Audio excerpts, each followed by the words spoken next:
Hey, Al. Hey, how's it going, John? How you doing Doing today? pretty good, sir. Doing pretty good. Let's see. How many vets do we have coming up? Why don't you guys sound off in the comments and tell us where you're from and where you served? Absolutely. It's Wednesday, guys. So thank you for spending some time with us today.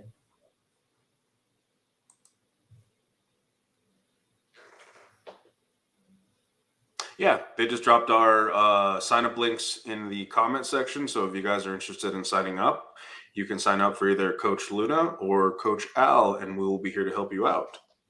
But so let's go ahead and break out some information. I'm Coach Luna. I've been with VA Claims Insider now for going on 3 years. I am an Air Force vet. I served for 10 years, 4 active, 6 reserve, and been out for almost 8 years now. Wow. And I came to VACI when I saw an ad in Austin, and the ad just resonated because I had gone through the claims process by myself. And when I heard the concept of what VACI is, I thought it was really cool that I could be a battle buddy to veterans going into the process. When I went through it alone, I'm pretty sure you know about this, Al, too. Like, it's lonely, it's scary. You don't know what you're getting yourself into. So VACI has coaches that have been through the process and can empathize exactly with how nerve-wracking the whole experience can be. And what about you, Al? Tell us a little bit about your background in the military.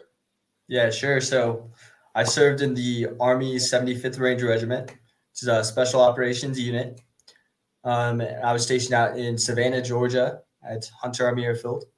I served 4 years active. So I came to VACI with I had no rating at all, and I really didn't know much about VA claims, but I knew I had some disabilities, stemming from my service. I had 3 combat deployments, 2 to Afghanistan, 1 to Iraq, and I did have some disabilities stemming from those incidents, and I didn't know how to apply for VA benefits, right? So I found VACI on YouTube, and this guy Brian Reese was talking about VA claims, and I was like, man, this is really interesting, right? When I came to VA Claims Insider, they I worked with my coach, and currently I'm sitting at 90%, so I'm still in the process, right? I'm still in a client, and I love what VACI stands for, and I really wanted to help other veterans just like myself, who didn't know anything about the process, because at times the VA claims process can be cryptic. Mm-hmm. Say the least. Cryptic, vague, contradictory. Absolutely. So as you guys are coming in too, go ahead and drop what branch you served in, if you're an elite member or not, also you know how you found VACI. I want to give a shout out to Adam in the comments. Hey, Adam.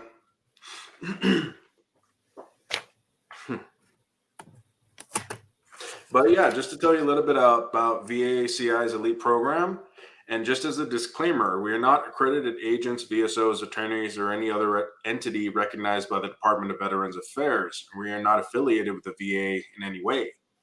VA Claims Insider is an education based coaching consulting company to help veterans explore eligibility for increased VA disability benefits and for those who wish to learn more about that process. VA Claims Insider also connects veterans with vetted independent medical experts in our referral network for independent medical examinations for a wide range of disability conditions. So, what we do here, we can't access any of your accounts. We can't file your claim for you. We guide you through the process based upon our own experience and based upon strategies of how we know that claims can win. So we have a lot of integrity here. We expect our veterans that sign up to have a lot of integrity. We don't do anything that would be considered lying to the VA. We work with what you remember that happened on your active duty, any medical evidence that you do have from active duty or since you've been out. And then we make sense of how to get those claims together for it to be successful for the claims process. So we can't access any of your accounts. We can't submit your claims. We give you the strategy so you can do that on your own. We empower you with the knowledge that we wish that we would have had, or at least I can say that I wish I would have had the first time around, to up your chances of winning the first time around. And if you get a bad denial, which happens a lot, the VA will make a bad decision on a claim because they missed a piece of evidence that you probably submitted. If you don't know how to read those denial letters, we know how to read them to make sure that they were that those claims were executed appropriately. If they made a mistake, we know how to hold the VA accountable by going through the channels that are provided to us. So that's what you get here at VACI. Is you get strategy, you get a battle buddy who has been through the process, and you get somebody that just can help make sense of this cryptic system. Absolutely. You're absolutely right, Coach Luna. So strategy, education, and medical evidence, right? That's what we work on it, and that's what we help you get through, right? So when you do get those decision letters with denials, like Coach Luna said, we fill in those gaps to help you get service connected for those conditions. Yep. Sometimes some vets, and like rightfully so, if you get a denial, it's jarring. It's emotionally jarring. I feel it when my vets get that. But then when I look at the letter and I see that there was a mistake that the VA made because they didn't take a look at their nexus letter, or they didn't have a rational argument for why the claim was denied, I know that it's something that we should rebuttal and appeal because the improper decision was made. So if you don't know how to read those denial letters, it's really disheartening when I see a veteran that just takes that first denial, even though it was a bad denial, and decide to shut down the progress that they've made. So what we do here is, I like to empower my vets, don't give up. This was a bad decision. We could appeal it. And then when we do appeal it, and are successful, you see that life, that life comes back into the vet, that momentum comes back to me, because I know that had I not been the one to tell them, don't give up, they probably would have given up. They probably would have been leading a life that was unfulfilling because they weren't recognized for something that happened to them on active duty. Absolutely. And if you guys want to talk to one of our coaches, you can schedule a free 30-minute discovery call, and you'll get explained the process and how it's going to work. And then, once you sign up, you'll get assigned a coach. Okay. So today we're going to be talking about VA healthcare. All right. And, some questions, what care and services does the VA healthcare cover? Right. So the VA healthcare, they treat illnesses and injuries, and, they can even prevent future health problems, right? Preventative care. Okay. Health exams, health education, immunization, counseling on genetic diseases, and improving your ability to function and enhancing your quality of life. Mm-hmm. So all veterans receive coverage for most care and services, but only some will qualify for added benefits like dental care. The full list of your covered benefits depends on a priority group that you'll be classified in, the advice of your VA primary care provider, the medical standards for treating any health conditions you may have. So who is eligible for VA care? You may be eligible for VA healthcare services and benefits if you served in active duty, military, naval, or air services and didn't receive a dishonorable discharge. If you enlisted after September 7th, 1980, or entered active duty on October 16th, 1981, you must have served 24 continuous months or the full period for which you were contracted for on active duty, unless there's any descriptions for below with which you are true. So you had to have been active duty, discharged for a hardship, served prior to 1980, a current or former member of the reserves of the National Guard. Absolutely. So one thing I just wanted to add too is that if you are signed up for VA healthcare, that's going to meet your Affordable Care Act, right? The healthcare coverage requirements. So it's going to meet the minimum essential health coverage. Oh yeah, that's a nice thing. So like yeah, if you don't have any private insurance from a healthcare provider, you can use the VA will send you, as a matter of fact, they'll mail you something before tax season starts, so you can use that towards your taxes. Absolutely. And having other health insurance is not going to affect your ability to obtain VA healthcare, right? If you have another healthcare insurance that doesn't affect your VA healthcare benefits that you have, okay? Also, you know, the VA healthcare, they have different groups for veterans. And, when you apply for VA healthcare, the VA is going to assign you to one of 8 priority groups. Okay. And the system really makes sure to help veterans who need care right away get signed up quickly. It also helps to make sure we can provide high quality care to all veterans enrolled in VA healthcare. All right. And your priority group may affect, how soon you get signed up for healthcare. And it also may affect how much you'll have to pay towards the cost of your care, right? Co-pays.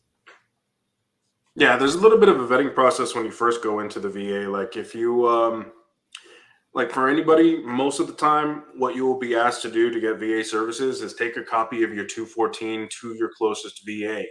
Most of the time, you can't do this over the phone or online. You have to go in person. Take a copy of your 214. Don't take the original. Take a copy of your 214, and there'll be a desk called the enrollment desk. If you can't see it immediately from when you walk in, typically. Every VA has an information desk as soon as you walk in through the doors. You ask them, where is the enrollment desk? You take your 214 over to that enrollment desk. After you give them over your 214, they'll let you know that someone will contact you typically within like 7 to 10 business days to get you set up. So you'll get something in the mail, you'll get a phone call after you've been assigned a VA doctor, and then they'll schedule you some time to have that initial talk with your VA doctor so you can get the ball rolling. There are some cases, though, if you don't have any service connected conditions and you're going to the VA with an honorable discharge, there are some cases where income might be excessive to where it's not covered under the VA care yet. So once you do get something service connected, then it doesn't matter. You'll be able to sign up for VA healthcare as soon as you have a service connected condition. So that's why it's important that you talk with your coach if that is the case. If you want to get signed up for VA care, but let's say you do make too much with your current job, then after 1 or 2 claims that your coach can help you identify to get service connected, you'll be able to get your foot in the door at that time. Absolutely. And also, here at VACI, we have a ton of blogs with great information. It's all free information, right? And you can learn a lot from going over those blogs and reading through them. So I absolutely recommend that you go through the blogs. So, one thing that the VA uses to determine your VA healthcare group, they base your VA priority group on your military service history, your disability rating, your income level, whether or not you qualify for Medicaid, also other benefits you may be receiving, like VA pension benefits. Okay. Mhm. And, we'll kind of touch on also the 8 groups that the VA has for healthcare. All right. So, for priority group 1, if you receive the Purple Heart, or you're going to be in priority group 1, right? The VA also may assign you priority group 1 if you have a service-connected disability that they've rated at 50% or more. You have a service-connected disability that makes you unable to work, or you receive the Medal of Honor. Yep. So that's priority group 1. Priority group 2, if you are in between the ratings of 30 and 40%. So that one, and it's pretty, it can be pretty general, but it'll also adjust your copays. So you'll have a certain amount of copays from 0 to 40%. Once you reach 50%, you won't have copays with the VA anymore. And fortunately, that also includes conditions that aren't service connected, like when I got sick, or when actually I had an injury because my back has been bad for so long. I was injured. My back is not service connected yet. So I was able to go to the VA. They gave me an MRI. They sent me to physical therapy. And I was able to do that because I'm more than 50% service connected. So I didn't have any copays to get those conditions treated. So that was a huge bonus because my back was in really bad shape and I didn't have insurance at the time. So VA care was a lifesaver. Absolutely. That's actually a really good nugget, for all of you is, once you get over that 50% level, then, you can actually get healthcare for other disabilities that you may have. Right. So priority group 3, right? So the VA will assign you to priority group 3 if you are a former prisoner of war, maybe if you were discharged for a disability that was caused by or got worse because of your active duty service. Right? You have a service-connected disability that was rated at 10 or 20% disabling. Also, you awarded special eligibility classification. And, priority group 4, right? So the VA may assign you to priority group 4 if these are true. So you're receiving VA aid and attendance or housebound benefits, and you receive VA determination of being catastrophically disabled. And then priority group 5 is pretty much where veterans will start out if you're barely starting the process with the claims. So priority group 5 is for veterans that don't have any service-connected conditions or have a 0% disability rating, or you have an annual income that's below the adjusted income limits. So again, like income does play a part into it. That's not like you don't have to have any current income coming in to qualify for VA care, which is a good thing. And if you're receiving VA pension or eligible for Medicaid programs. Absolutely. And so priority group 6, right? So priority group 6 has a lot of different things that they factor into putting you into group 6. So a couple of those is you have a service-connected disability that was rated at 0% disabling. Okay. Also, if you were exposed to ionizing radiation during the Hiroshima and Nagasaki, if you were there during that time period. Also, if you served in the Republic of Vietnam between January 9th, 1962 and May 7th, 1975, or you served in the Persian Gulf War between August 2nd, 1990 and November 11th, 1998, or if you served on active duty at Camp Lejeune for at least 30 days between August 1st, 1953 and December 31st, 1987. So you also can be assigned to the group 6 if you're newly enrolled in VA healthcare. Maybe you served in the theater of combat operations after November 11th, 1998, or if you were discharged less than 5 years ago. Yeah, so there's just quite a bit of priority groups. Priority group 7, your household income is below adjusted income limits. You agree to pay copays. And finally, priority group 8 is your gross household income is above the VA income limits, and you agree to pay copays. So there's a certain time where if you're below copays, you'll have to pay a certain amount that is different if you are making money and you want to pay copays. So it's a little bit nebulous to go over that, but in general, those are the 8 priority groups. Let's see. So typically, copays can cover anywhere from, like, if you're in groups 1 to 5, copays are going to look around $30 for each doctor visit throughout the year. So hopefully, if you're not too injured or get sick throughout the year, $30 is even cheaper than having to use private care in a lot of ways. So that really can come in handy when you have one of those last minute illnesses that just get in the way that you need some medical intervention. Absolutely. Yeah. I mean, the VA healthcare is huge. It is a huge benefit right? Because, as a civilian paying, healthcare every month can, get very, very expensive. So having VA healthcare is a huge benefit. So, Coach Luna talked a little bit about, the urgent care pay rates.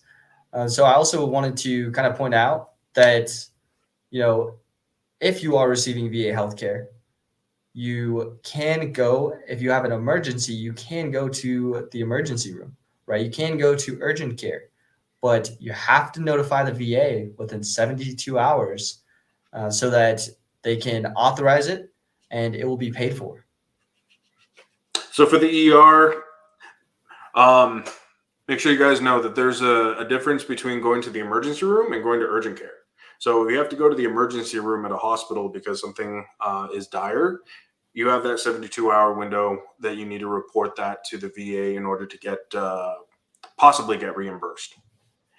For urgent care centers, those are ones where you can go with your VA ID card. If you call your local urgent care areas and they are contracted with the VA, then all you need to do is take your VA card to them and you can see an urgent care doctor and you don't have to report it. They already have a contract with the VA, and that comes in really, really good handy for any last minute sinus infections, colds, anything that's not life threatening. So the difference between an ER visit and urgent care is an ER is like, you just fell, you have a serious injury, you need to see urgent medical intervention right away.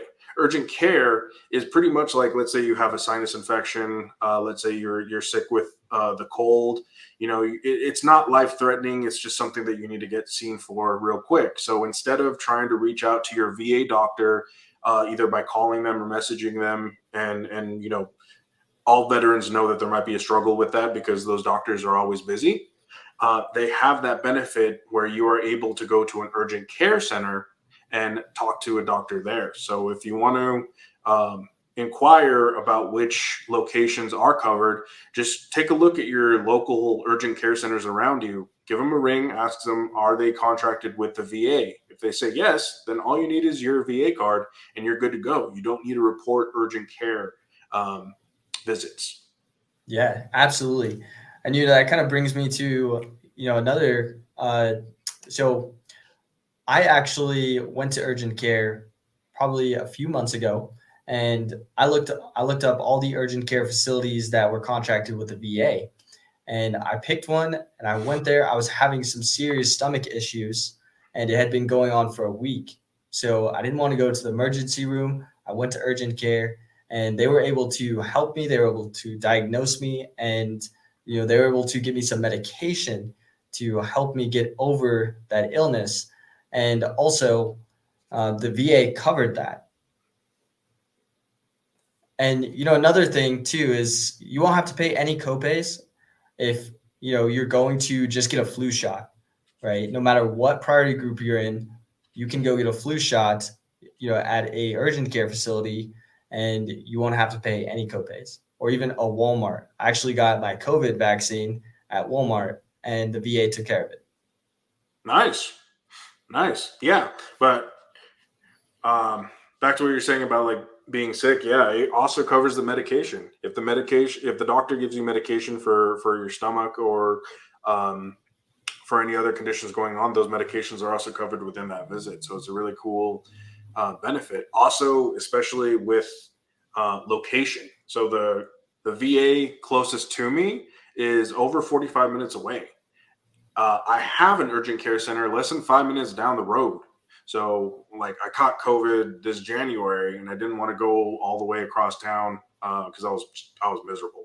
So I was able to go to the urgent care 5 minutes down the road and came back home like just at a very, very comfortable pace with the amount of time. So if distance is an obstacle to a lot of vets trying to go to a VA center, know that you can probably go to an urgent care instead that might be closer. Absolutely. Yeah. Being able to go to the urgent care when you're dealing with those conditions, is a really great benefit. Right. Mm-hmm. Let's see. So also, if you have a service-connected disability rating of 10% or higher, you won't need to pay a copay for outpatient care. All right. And if you don't have a service-connected disability rating of 10% or higher, you may need to pay a copay for outpatient care for conditions not related to your military service. But even then, like, yeah, the copays are far less than even with private care. So $15, $30, even for conditions that aren't service connected. That is especially helpful to veterans that might be struggling financially at the moment. So it is a good choice to have if that's a choice that if you don't have any other choice for medical health care, then yeah, that VA can definitely come in handy. Yeah, absolutely. And the fact that you can get an MRI or a CT scan for $50, Mhm. right? That is huge, right? If you're on private healthcare, that would be a lot higher copay, right? Paula Um, Ann had a good question. What percentage is needed in order to get dental? So Paula, that is 100%. You need to be at 100% in order to get dental care from the VA. But anything Absolutely. else pretty much can be seen for. If you guys have musculoskeletal conditions, migraines, heartburn, you know, it can be handled on the basis of like what you're service connected for and what your primary doctor says. So your primary doctor is pretty much the first go-to person when you go to the VA. If you're not service connected for migraines, like I'm not service connected for migraines yet, my migraines have been progressively getting worse. I had to ask my primary care doctor to go down that route. Like, my headaches are getting worse. The over the counter medications aren't working for me. So they would initiate the referrals to go see a neurologist. I got my MRI. I'm about to see the neurologist next month. So if any of you are in the VA, you don't know how to use it, your primary care doctor is your go-to. So they're the ones that will send the message to the proper groups, whether it's neurology, gastro, or physical therapist. They're the ones to set up those meetings so you can get the ball rolling on whatever conditions you want to get treated on. Absolutely. And also, the VA can reimburse you for travel, right? So if you have to travel a long distance to get to a VA hospital for your appointments, you can actually apply for VA travel pay reimbursement. Yep. And, the eligibility for that. So you have to have a disability rating of 30% or higher. You're traveling for treatment of a service-connected disability, or you receive a VA pension, or you have an income that's below the maximum annual VA pension rate, or you can't afford to pay for your travel, or you're traveling to a scheduled VA claim exam, C&P exam, and you will get reimbursed for going to that C&P exam, right? The VA, so actually the contracted company that's doing your C&P exam sends you a reimbursement check for traveling to that C&P exam. Mm-hmm. And some vets have to travel like what, 2 hours? I've had vets that have to drive 2 or 3 hours out of the way. So if you are in the claims process and they have you go out like to the next town or several hours away, make sure you save up that travel reimbursement information to get that covered. Sometimes too, like if you travel there and the meeting gets canceled last minute, you can get paid if that situation happens. And Absolutely. Felicia Renee Williams, you had a good post. Can you use VA healthcare records towards a claim? Yes. So a lot of times vets might sign up and they don't have any private medical care at all. So VA healthcare is invaluable in those scenarios if you want to go after your claims. Now, there's some misconceptions that anything that you're diagnosed by the VA automatically makes that condition service connectable. That's not true. So the same the same standards are applied even if you get VA healthcare. VA healthcare is an insurance, no different if you were going to see an outside private doctor.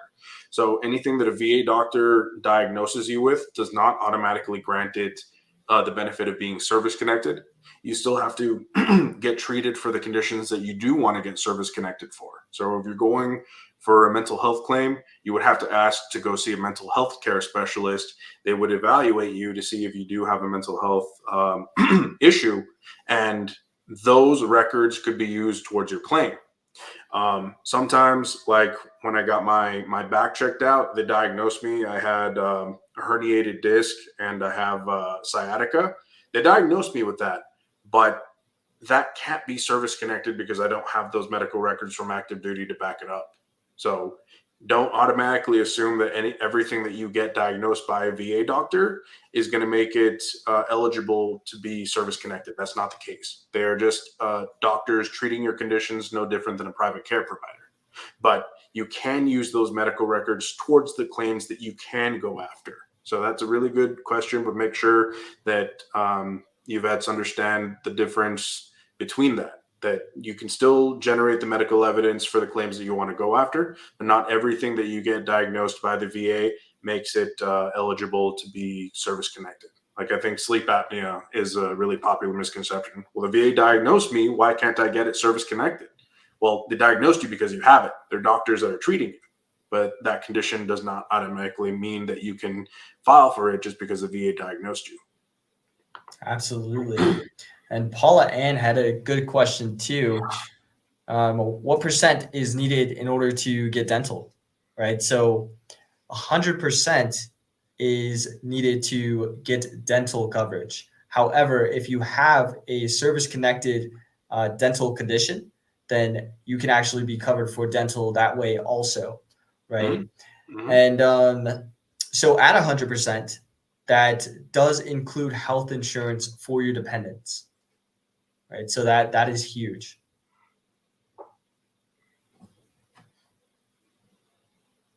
Definitely. So let's see. Oh, I guess another good thing to point out, like even if you do, like part of the process that we like to encourage here is like, you know, we're helping you get everything that you morally, ethically, and legally deserve. But a lot of times my vets are really surprised when they actually start going to the doctor and get their conditions treated, how their life just generally improves. So don't necessarily restrict it to the conditions that you're going after. The VA does annual checkups. Like there's some vets that they were able to catch some very, very severe illnesses ahead of time because of going to annual doctors. So like we like to reinforce, you know, Brian says, get your butt to the doctor. That's for your claims and that's for yourself. You know, with the PAC Act, a lot of vets are very eager to see what they can claim. But be aware that like some of this stuff that's on the PACT Act is scary. There's several cancers that are out there that I know I want to be ahead of in case those manifest. Because I did have 2 tours to the Middle East where I was around burn pits. So that absolutely is alarming. So not only am I going to the doctor for the conditions that I know that I am entitled to get service connected, but it's just a practice that I have because I know I was around a whole bunch of scary stuff to be around. I was around burn pits. I was around C-130s with the Aero offloads, you know, exhaust from everything you can imagine. You know, I don't know what that's going to do to me in the long run. So be on top of your healthcare, vets. Like we were around some pretty serious stuff, so we don't want to neglect our health or cherry pick just going after stuff that you want to get service connected. Be responsible about your overall health because you want to enjoy your benefits for as long as you can. So the VA is a very accommodating place to go. They do excellent follow-ups and annual visits, annual checkups to make sure that your blood work looks okay. If anything alarming comes back, then you know, they'll follow up with it and get you treated. I think it's important also to talk about if you don't if you might not be a good fit, or a doctor might not be a good fit for you, don't automatically think that you're stuck with this one provider.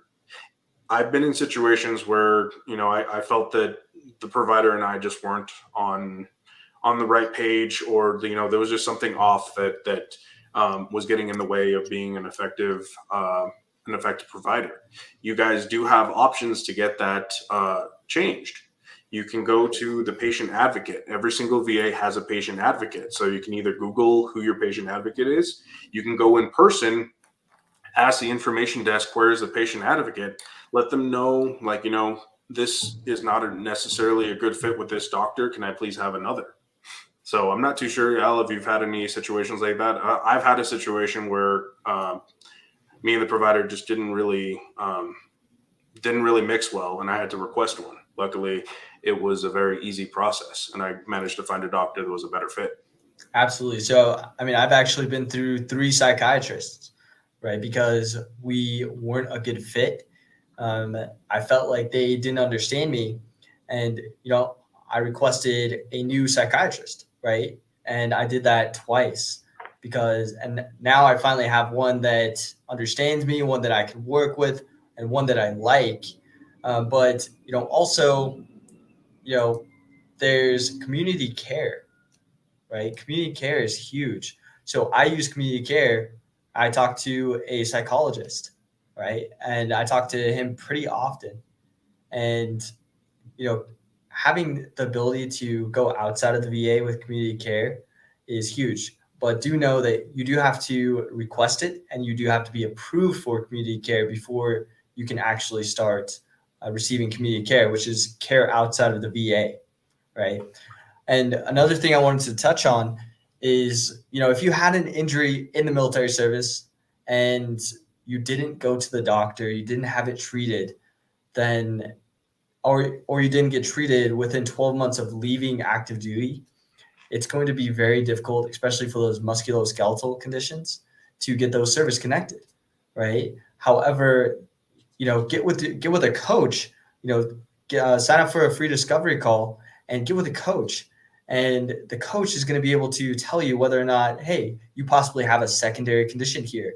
Hey, you can probably go for this. And, hey, this might be able to be connected to this, so it's really good to have someone to be able to walk you through that process. When I first came to VA Claims Insight, I had no idea what I was doing. My coach, helped me understand, and, he gave me the tools necessary to be able to, work on my own claims. And, like Coach Luna said, we don't submit your claims for you, but we coach you, we educate you. And if you need medical evidence for some of those conditions, we can refer you to, Telemedica, and they can help you get the medical evidence that you need.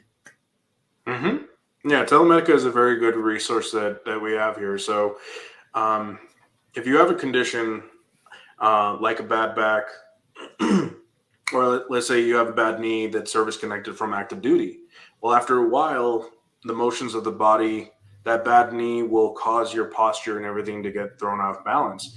And if you start, or when you start having back issues rather, and you start going to the VA and start getting that back treated and diagnosed, if you have that medical paperwork from the VA, then that is perfect evidence to send over to Telemedica. They can review it, and if they see that there is a viable connection between your bad knee and a bad back, they have no problem advocating for your cause, that because of your bad knee that you've had service connected for X amount of years, that it's most likely contributing towards your bad back problems as a result. So a nexus letter would be produced once that solid information and evidence has been gathered by going to your VA doctor and getting that together. Absolutely. And, another thing to remember about VA claims is that you have to meet the golden circle. It's what we call it, right? You have to have a medical diagnosis of a disability condition. Number 2, you have to have evidence of an in-service event, injury, disease, or aggravation. Number 3 is a nexus, right? That's the link between say a service-connected disability and a secondary condition, right? Or, even a link between your military service and a disability condition. So the fourth one, which is what we call the severity of symptoms.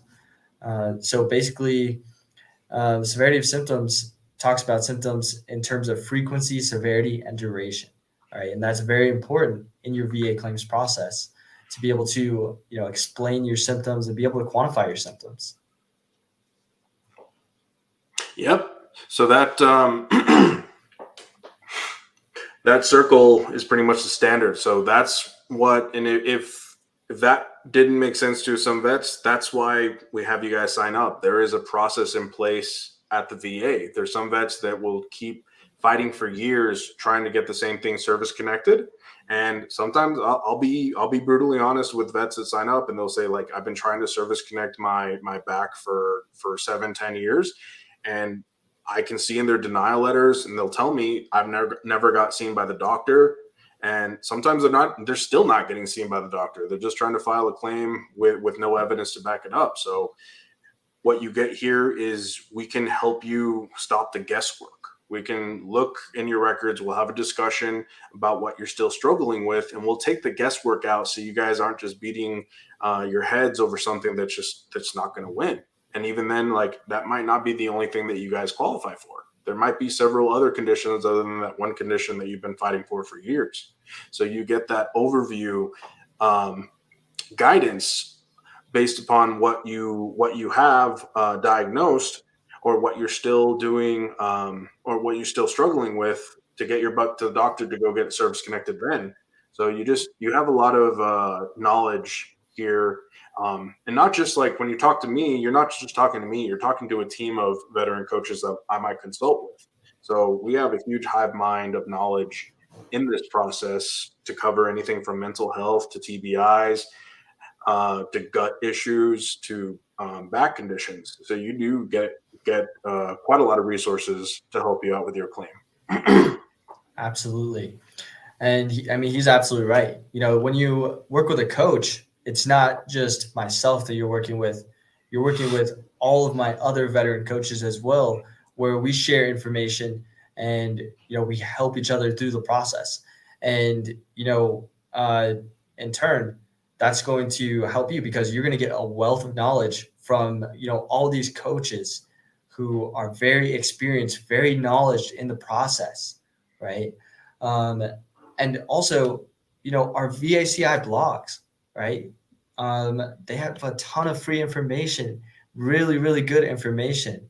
And, when I first started, I dug into the VACI blogs and, I was, trying to gather all the information I could. And, that's what I always recommend is educate yourself. You have to educate yourself on the process. You have to educate yourself, on your conditions. And your coaches will be able to help with that, right? So sign up for a free discovery call and get you a coach so that he can help you walk through that process. Mm-hmm. And then Brandon also posted something really good in the comments. He says that he uses community care because his VA is booked solid. So I think we touched a little bit on community care, but let's dig a little bit more into that. Community care is where your VA might not have the services to cover you in either a timely manner or at all. So if there's a specialist, let's say, like in my case, neurologist, the local VA here does not have a neurologist within their facility, so they have to do a community care referral outside. So a community care referral is where you will see either a primary care doctor. In some cases, a vet might get their services done completely by a private doctor and private specialists at the VA's dime. So that is a case-by-case scenario if your local VA just does not have the capabilities of keeping up with your care in that way. So community care is pretty cool because you could see a private care doctor at the VA's expense to get you treated. So don't let like maybe the size of your VA in your town hinder you from going to get treated. the community care program could potentially send you out into the community to go be seen by a private doctor at the VA's dime. Absolutely. And like John said, if the VA cannot provide that care to you, they will refer you out to community care, and that community care will be paid for on the VA's dime. Mhm. Just like, and I see some really good comments. So can the CMP examiner dentist diagnose me for TMJ, bruxism, and percentage be granted? Right. So, I mean, that's a really good question, and it depends, right? It really depends. But it's always best practice to go in there with the medical evidence that you need, and then go into your CMP exam, right? Because you already have your medical evidence backing you up when you go into that CMP exam, right? If you don't have any medical evidence diagnoses before that CMP exam, I'll be honest, it's going to be very difficult for you to get that diagnosed. A lot of times, CMP examiners will not diagnose you, but sometimes they will. It depends. Mm-hmm. Yeah, that's pretty much should be like a sign outside the claims process. Like, it depends. I have seen cases where a VSO has diagnosed and service connected something on the spot. That is a very rare occurrence where that happens. You want to back up your claim before even getting to the CMP examiner's office. So that question of can the CMP examiner diagnose me? At that point, if you're relying on the CMP examiner to diagnose you, that's the finish line. That means that you could have done quite a lot of work to get diagnosed even before you submitted the claim that got to the CMP examiner. So that's part of what we will help you is we'll help you submit that claim, that solid claim before it even gets to the CMP examiner's desk. That way, you have that evidence already there to where your CMP examiner doesn't have to diagnose you. You don't want to rely on that one-off chance that they might diagnose you and service connect you. You want to build a fully developed claim from the start. That way, when it gets to the CMP examiner's desk, they're just looking it over. They're like, all right, he's got his diagnosis. He's got his nexus letter. I see something that happened from active duty. Boom. So, yeah, you don't want to wait until the CMP examiner for a diagnosis. There is so much work that you can do beforehand to make that process easier because the CMP examiner is the finish line. You don't want to wait until the finish line to try to get a diagnosis then. Yeah, absolutely. So I see Robert Dorsey's comment says, I'm 100% disabled, and I've been trying for 20 years to get my back issues service connected.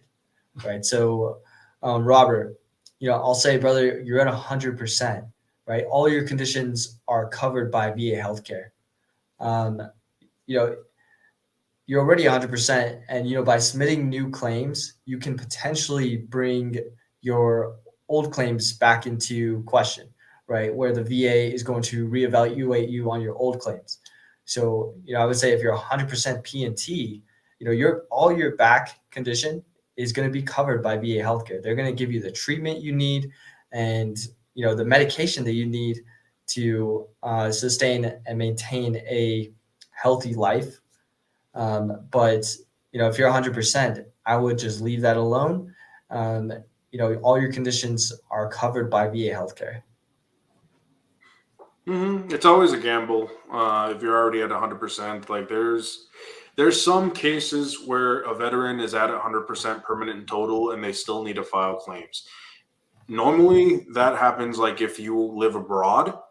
For whatever reason, the VA, there are VAs in Europe in certain areas.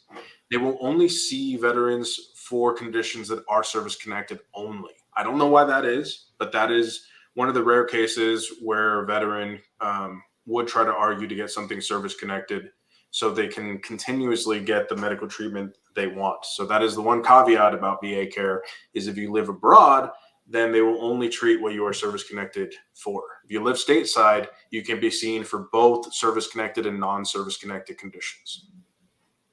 Absolutely. And Corky said, where do I need to go for help with my rating? So he's had a heart stent installed, diagnosed with COPD, diabetic. So Corky, um, get with us. Sign up for a free 30-minute discovery call. Talk to one of our representatives, and they're going to assign you a coach. And one of these coaches that you get assigned are going to be able to help you throughout this process. They're going to provide that strategy. They could provide the education, and if needed, the medical evidence. And Jerry Kimberlin said, I heard you mention a neurologist, something I've not been offered by my primary care. Can I request to see a neurologist? So that's a discussion between you and your primary care doctor. And if your migraines are still debilitating you, and you might need the intervention of a neurologist, and that like I said earlier, your primary care doctor is the go-to person for any specialist. So they will make the referrals to go see neurologists. So if your migraines are still debilitating you to where you want to get a follow-up to see if a neurologist might have some advice or some treatment, then your primary care doctor would be the first one that you ask. Absolutely. And Judy Holden asked a question: does sciatica need to have a diagnosis before going to the CMP with an already diagnosed back condition? Judy, I would absolutely go in there with a diagnosis for sciatica. Even before submitting your claim. Before submitting your claim, you already need to have that diagnosis. That way you can submit a fully developed claim, right? Give you your best chance of winning and getting the rating that you deserve.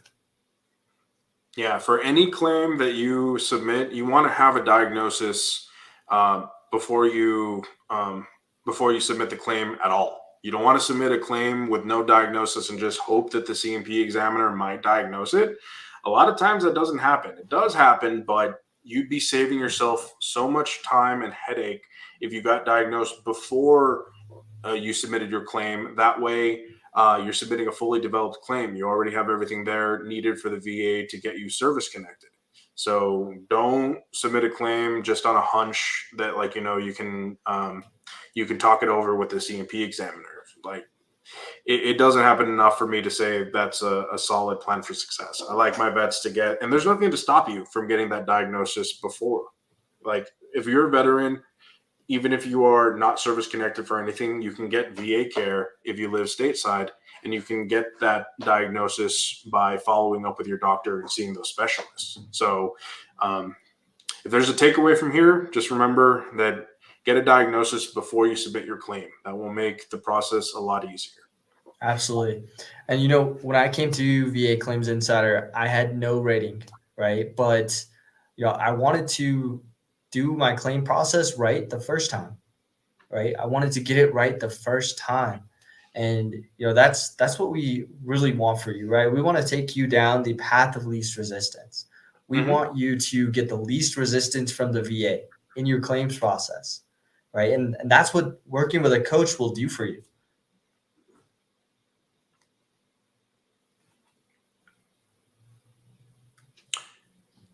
Let's see.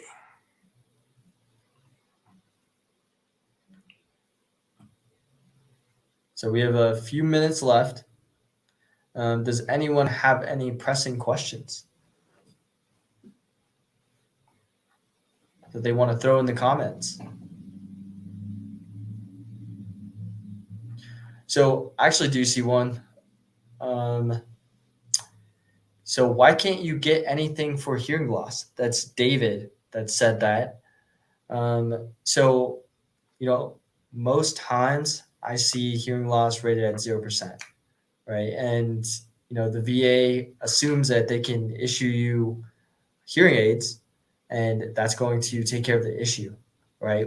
But that's really, really, really not the case, because obviously you can't wear your hearing aids all the time. You have to charge them. Probably can't wear them in the shower, pool. Probably don't wear them when you're sleeping, right? But most times hearing loss is rated at 0%. Yeah, hearing loss isn't too great of a claim for claims to go after, and that's That's because the VA just typically rates it at 0. There's ways that I've seen that elderly veterans have been able to get something a little bit higher than 0. So if you have any questions, David, about wanting to get your rating increase, then if you haven't signed up with us yet, I would say definitely sign up and get some fresh eyes to look over your ratings and your medical records, and you might have something that's even better than getting service connected at 0 for hearing loss.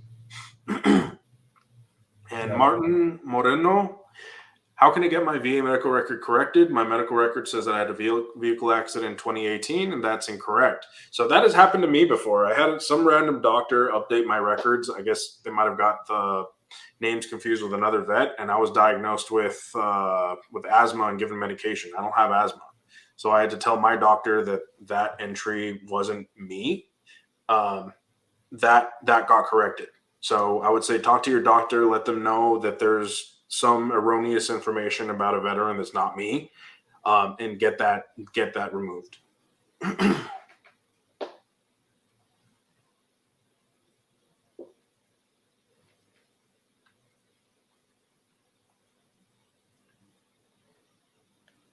All right, guys. So,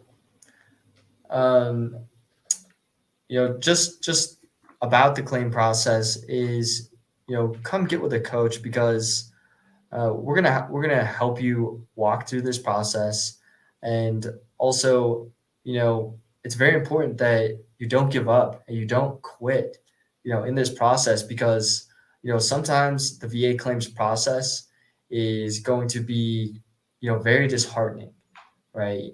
When you get those denial letters, I mean, it's horrible. I hate it, but I want you to know that's not the end, right? There's always a way. You just have to find it. Okay. So, come work with a coach, and we're going to help you find that way. Right. We're going to take you down that path of least resistance, and we want to make it easy for you to, get your claims approved. Right. We're going to help you get everything in order that you need. And when we submit your claim, it's going to be a fully developed claim. Yep. Thomas Garrett had a really good question. Can I receive dental care if I'm not at 90% with TDIU? So TDIU will pay you out at the 100% rating, but it might not have all the benefits of being at 100%.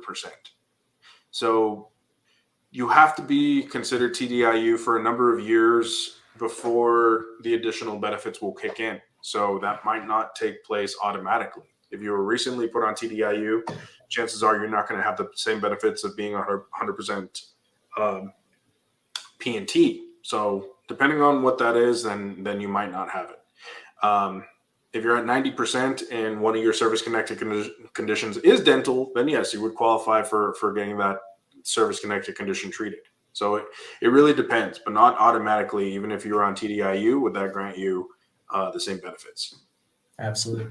Robert Dorsey asked, what's the cost, right? So we do charge a fee for our services, right? However, sign up for a 30-minute free discovery call, and, they can actually, go over the cost of you, but I'll tell you, it's 6 times the monthly increase is what we charge, right? So, say you're at, you're getting $500 a month, and we get you a $500 increase, that would be a total of $3,000 that you would owe VACI, right? 500 times 6 is $3,000.